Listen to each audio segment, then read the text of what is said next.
I welcome you to my channel. Subscribe and listen to my new stories every day. I didn't think much of it at first. A glance here, a touch too long on her phone there, nothing that would raise a red flag. But things have a way of piling up, don't they? They start as small things, trivial even, like the first time she said she had to stay late at work. Lucy's job as a customer ambassador was hectic, at least, that's what she told me. Late nights, conferences, work trips, they became normal, just another part of our life. We'd been married for 15 years. Lucy and I had built a good life together, a solid life, or so I thought. We had 2 kids, a house, and years of what I assumed was a good marriage. But looking back, there were signs. I just ignored them. It all started to unravel one summer afternoon when we were on our way to a family vacation in North Carolina. We were supposed to spend a week in the mountains, just the 4 of us. I had everything planned, a cabin rental, some hiking trips, and lazy days by the river. It was going to be a great trip, a chance to reconnect, or at least that's what I hoped.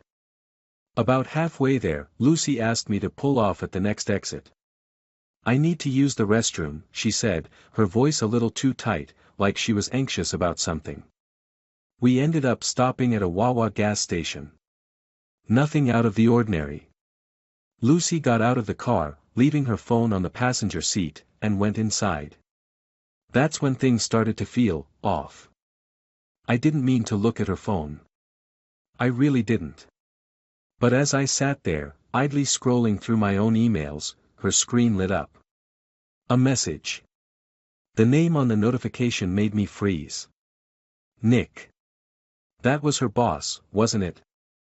He'd been in the picture for a while, just a name she mentioned here and there, but something about seeing his name pop up made my gut twist. It wasn't just the message. It was the way Lucy came sprinting out of the Wawa like her life depended on it. I've never seen her move that fast. She yanked the door open and snatched her phone from the seat before I could even blink. Her face was flushed, and her eyes were wide with a mix of panic and guilt. She didn't say a word. Just grabbed her phone and bolted back inside the store. I sat there, stunned. What the hell just happened? Why was she acting like that? A part of me wanted to go after her, to demand an explanation right there in the middle of a gas station parking lot. But I didn't. Maybe I should have, but I didn't want to ruin our vacation before it even started. So I sat there, the seed of suspicion taking root in my mind. When she came back, she acted like nothing had happened. She smiled, kissed me on the cheek, and asked if we should grab snacks for the road. I played along. I didn't want to believe the worst, not yet. But the rest of the drive was different. Lucy spent the entire time glued to her phone, texting or scrolling, while I drove in silence, my mind racing. Who was she texting? What was so important that she couldn't put her phone down? The vacation didn't turn out like I'd hoped. We were there for 4 days, and during that time, I barely saw Lucy without her phone in hand. We hiked, swam in the river, and had a few family dinners, but something was off. She was distant, distracted, always finding an excuse to be on her phone. We only got intimate once during the trip, and even then, I could feel the disconnect. It was like she wasn't really there with me. Her body was, sure, but her mind was somewhere else, far away. By the time we packed up to leave, I couldn't shake the feeling that something was wrong. Really wrong. But I didn't want to confront her. Not yet. Not without proof. When we got back home, I started paying closer attention. I wasn't snooping, at least, that's what I told myself. But I couldn't help but notice the late-night texts, the way she would tilt her phone away from me when she was messaging. I couldn't help but notice how her work trips seemed to be more frequent, more last-minute. The tension between us was growing, but I kept it all inside, hoping it was just in my head. Then, one night, she told me she had to fly to Boston for a conference. It was last minute, of course, like most of her work trips had become. She didn't seem thrilled about it, but she packed her bags, kissed the kids goodbye, and promised she'd be back by the end of the weekend. I didn't say much, just a casual, "Be safe," as she walked out the door. The kids were in bed, and I was sitting on the couch, staring at the TV but not really watching. My mind kept going back to her phone, to the texts from Nick, to the way she had been so protective of her phone. I needed to know. I needed to find out if this was just paranoia or if there was something more to it. I grabbed her laptop from the kitchen counter. Lucy never locked her laptop. She trusted me completely, probably because she never expected me to check it. But tonight, I couldn't help myself. I opened it and logged into her email. There it was, a flight confirmation, but not for Boston. For New York. My heart sank. Why would she lie about where she was going? I scrolled further, looking for any other clues, and then I found them. Hotel reservations under her name, but for 2 guests. Restaurant reservations, all for 2. And then, the emails. Dozens of emails between her and Nick. At first, they were work-related, nothing out of the ordinary. But as I kept scrolling, the tone shifted. They became more personal, more intimate. My hands shook as I read through them. Plans for dinners, for weekend getaways, for secret rendezvous that had been happening for months, right under my nose. Every late night, every work trip, it had all been for him. I felt sick. My world started spinning as the reality of it all hit me. My wife, the woman I had loved for over a decade, had been cheating on me. And not just once. This had been going on for months, maybe even longer. How could I have been so blind? But instead of confronting her right away, I decided to wait. I needed a plan. I wasn't going to go in without thinking it through. Lucy thought she had me fooled, but she was wrong. She was the one who would be fooled in the end. I made up my mind then and there, I was going to get my revenge. That night, after reading through all those emails, something in me broke. I sat there in the dark, my heart pounding in my chest, but my mind was already racing ahead, plotting.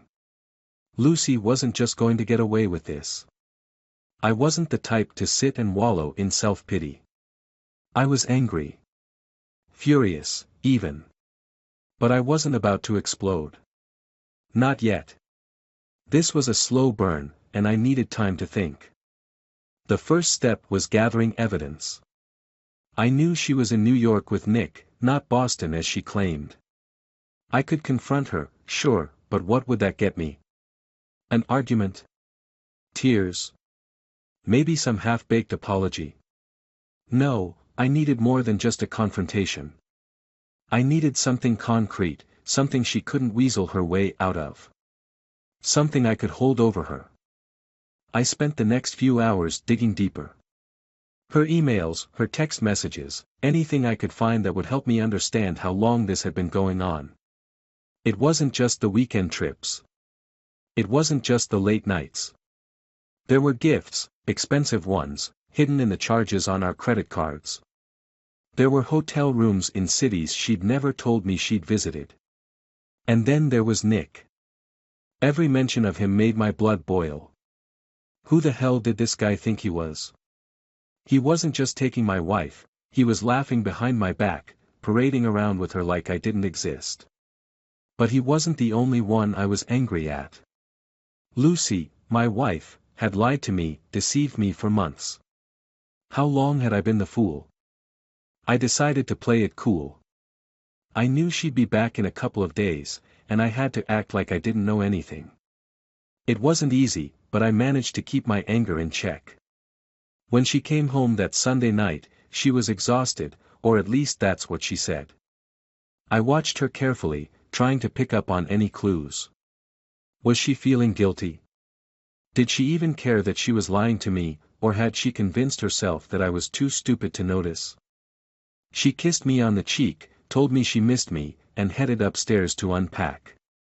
I stood in the kitchen, watching her go, and I realized something. She was comfortable in this lie. She had gotten so good at deceiving me that she didn't even bother hiding it anymore. That hurt more than anything. But I kept my cool. I had to.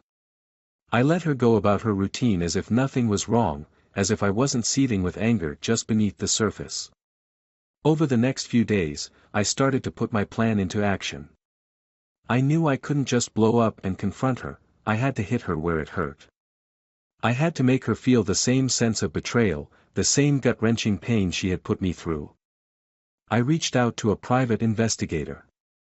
I needed proof, solid, undeniable proof of her affair. The PI was a no-nonsense kind of guy, and I liked that. I didn't need sympathy, I needed results. He assured me he'd get all the evidence I needed. I told him about Nick, about Lucy's lies, and about her upcoming trips. He didn't flinch. This wasn't his first rodeo. While the PI worked, I did some digging of my own. I had access to our joint accounts, and with a little more effort, I found even more hidden transactions. Hotel stays, restaurant bills, purchases I knew weren't for me or the kids. Every new discovery was like a fresh wound, but I swallowed the pain. This wasn't about feeling sorry for myself anymore. This was about justice. Revenge. Weeks went by, and I kept playing the role of the clueless husband. Lucy continued with her trips, her texts with Nick, her secret life that she thought I didn't know about. But I was patient. I waited. Every time she came home, I smiled and kissed her like nothing was wrong, even though inside, I was raging. The private investigator had been sending me photos, Lucy and Nick together at hotels, having dinner, walking arm in arm through the streets of Manhattan. It was disgusting.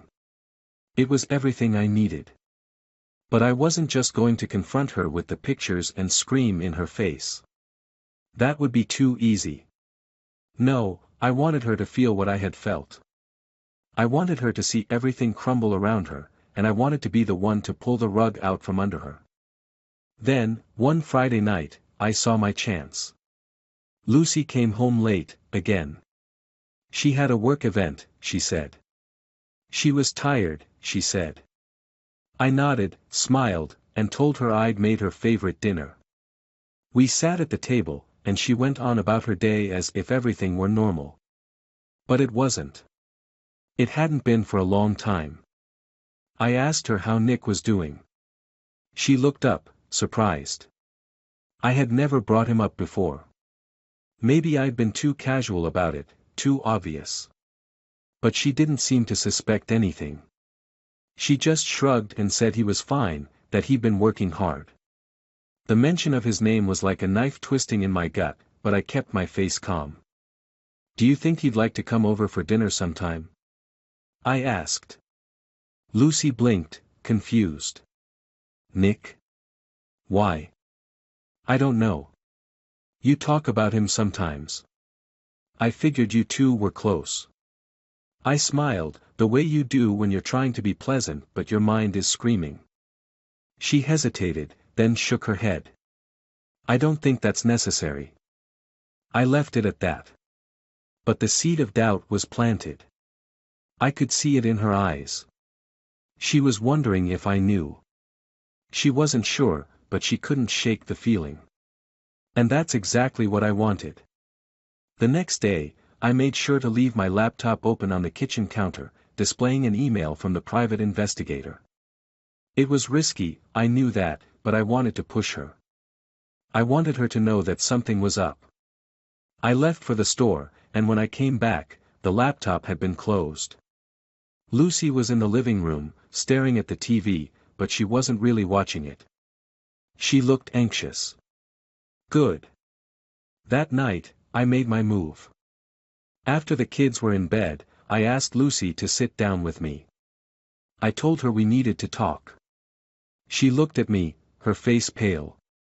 About what? I took a deep breath, feeling the weight of everything I had been holding inside for months. About you. About Nick. About the lies. Her eyes widened, and for a second, I thought she was going to deny it. But then she broke. Right there in the living room, she started crying. She confessed. All of it. The affair. The lies. How it had been going on for months, how she had tried to stop, but she couldn't.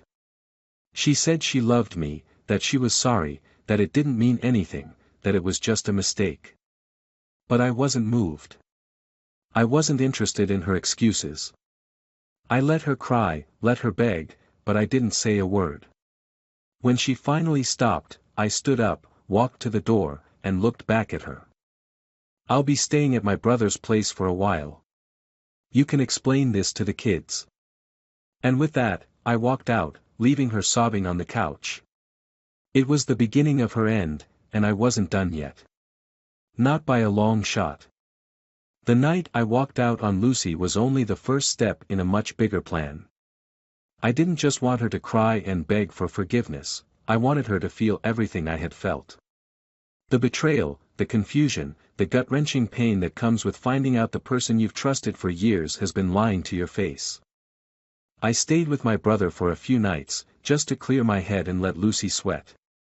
It wasn't easy being away from the kids, but I knew they would be fine.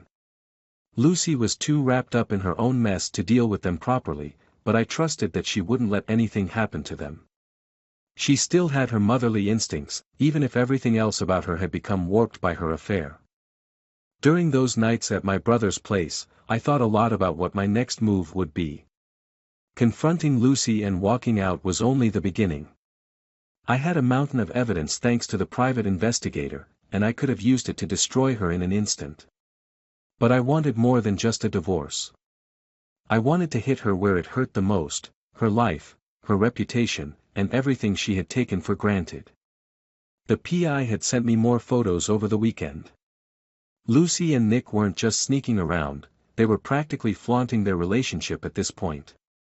There were pictures of them at restaurants, at bars, even walking out of a hotel hand in hand. They were so careless, so sure that I was clueless, that they didn't even bother hiding anymore. The arrogance of it enraged me. But I also knew that arrogance would be their downfall. On the fourth night after I left, Lucy called me.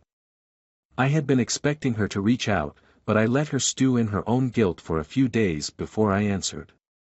When I picked up the phone, her voice was shaky, like she had been crying for hours. "Mark, please.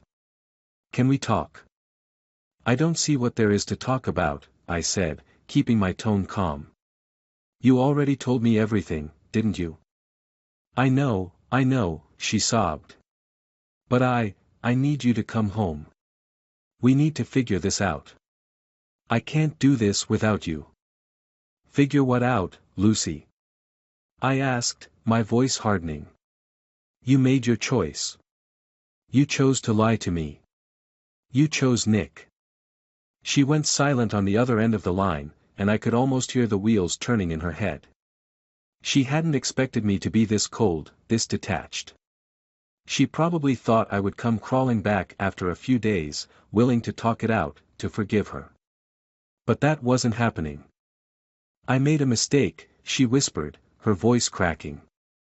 "I don't love him, Mark. I swear, it was just, I don't know what I was thinking.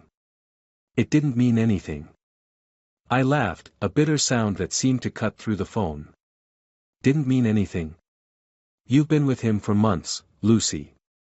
Months of lies. Don't try to downplay it now.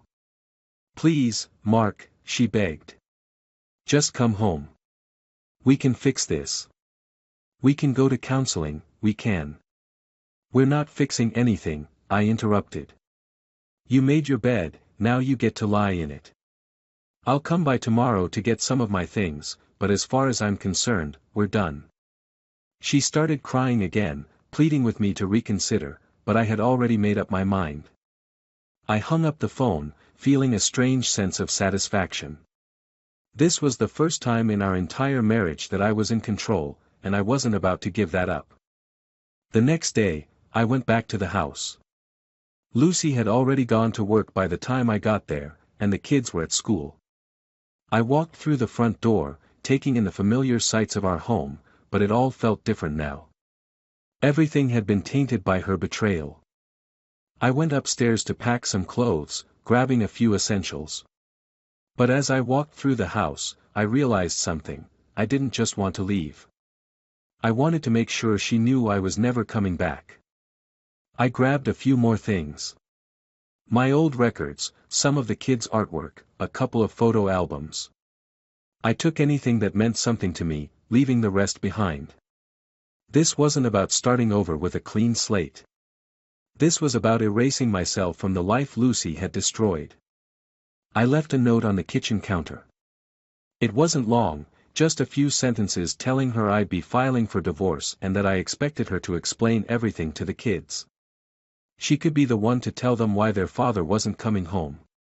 She could be the one to explain why their perfect little family had been torn apart.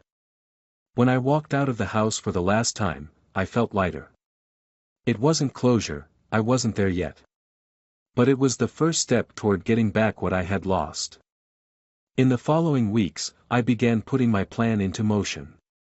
I met with a divorce attorney and showed her everything I had: emails, photos, proof of the affair. She was impressed with how thorough I had been, but I could see the pity in her eyes. I wasn't the first guy to come into her office with a story like mine, and I wouldn't be the last. "We'll file on grounds of adultery," she said, flipping through the evidence. "With everything you've got here, it'll be hard for her to contest it." "That's the idea," I replied. "I want full custody of the kids, and I want her to pay for what she's done." The attorney nodded, jotting down some notes. "I'll start drafting the paperwork. You're going to have to talk to your kids about this, though. It's going to be tough on them." "I know," I said, my voice grim. "I'll handle it." But even as I said the words, I knew that wasn't the full truth. This was going to be harder than anything I had ever faced, and the thought of explaining everything to Emma and Daniel made my stomach churn. How do you tell your kids that their mother has been lying to them, that she's been unfaithful, and that their lives are about to change forever? I put it off for a while, not ready to face that conversation.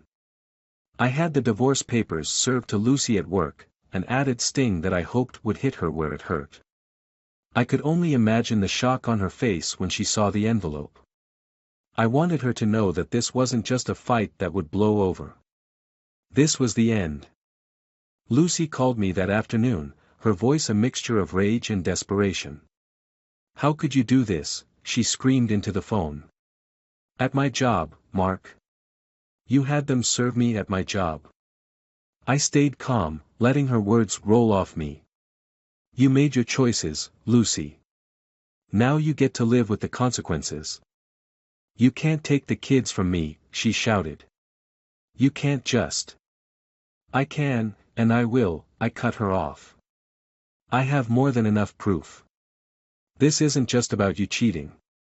This is about you betraying your family, and I'm going to make sure the court sees that." She was silent for a long moment, her breathing ragged. "Mark, please. Don't do this. I can't lose the kids. You should have thought of that before you started sneaking around with Nick." "I'll end it," she begged. "I swear, I'll end it. Just, don't take them away from me." It was the first time she had sounded genuinely afraid, but I wasn't moved. I wasn't going to fall for her manipulations. Not again. "We'll see what the judge has to say," I replied, before hanging up. As the days went by, I could see the cracks starting to form in Lucy's facade. She tried to play nice with the kids, to act like everything was fine, but they weren't stupid. They knew something was wrong. I knew the day was coming when I'd have to sit them down and explain it all. But until then, I had the upper hand. And I wasn't done using it. Lucy sat across from me, her face pale and her eyes red from crying. It was the first time we had been in the same room since I filed for divorce. The legal process was moving faster than I expected, and the court hearing for custody was just a few days away. The weight of everything, our crumbling marriage, the lies, the betrayal, hung between us, thick and heavy. But this meeting wasn't just about hashing out the legal details. It was about something else, something I had been keeping to myself for weeks. I had asked Lucy to meet me here, at the cafe where we used to go when we first started dating. Back then, things were simple. We were just two people in love, building a life together. I wanted to remind her of that. Not because I had any intention of forgiving her, but because I needed her to feel the full gravity of what she had done before I dropped the final bombshell. She wiped her eyes, sniffing. "Mark, I'm so sorry. I don't know what else to say. I've been an idiot, and I've ruined everything. I know that. But please, don't take the kids from me. Don't do that to them." I stared at her, letting the silence stretch. The woman sitting across from me was a far cry from the confident, carefree Lucy I once knew. She looked small, fragile even. But I couldn't let that soften me. Not after everything. "You made your choices, Lucy," I said, my voice cold. "You decided that Nick was more important than our family. I don't care about your apologies. I don't care about your regrets. What I care about is what happens next." She opened her mouth to speak, but I held up my hand, cutting her off. "Before we go any further, there's something you need to know." Her eyes widened, and I saw the flash of fear. She thought I was about to tell her something about the custody battle, about the court proceedings. But this was about something far more personal. Something I had been holding on to, waiting for the right moment to use. "I know about the affair," I said, keeping my voice steady. "I've known for months. I've seen the emails. I've seen the photos. But there's one thing you don't know. One thing that's going to change everything." Her face twisted in confusion, and she shook her head slightly. "What are you talking about?" I took a deep breath, feeling the weight of the secret I was about to reveal. "Do you remember that weekend in Boston you told me about? The one where you said you had a conference?" She nodded slowly, her brow furrowed. "Of course. But I wasn't in Boston. I was in New York with Nick. I told you that." I confessed. I leaned forward, lowering my voice. "You're right. You weren't in Boston. But neither was I." Her face froze, and I saw the gears turning in her head, trying to make sense of what I was saying. I let the silence linger for a moment before I continued. "I told you I was visiting my brother that weekend, but that wasn't the truth. I was in New York too, Lucy. I saw you. I saw everything." Her eyes went wide with shock, her mouth hanging open. "What? No, you couldn't have. How?" "I hired a private investigator," I said, the words coming out slow and deliberate. "He followed you. He sent me pictures. But what he didn't know was that I was there, too. I watched you and Nick together. I saw you walking out of the hotel, laughing like nothing was wrong. And that's when I decided I needed to even the score." Her confusion deepened, and I could see the panic starting to build. "What are you saying, Mark?" "I'm saying that while you were off with Nick, I wasn't alone either." I let the words hang in the air, waiting for the moment when it would click in her mind. "Do you remember Claire?" "Claire? From the office?" she asked, her voice barely a whisper. "Yeah. Claire." I leaned back in my chair, crossing my arms. "She knew about your affair, Lucy. She was disgusted by what you were doing.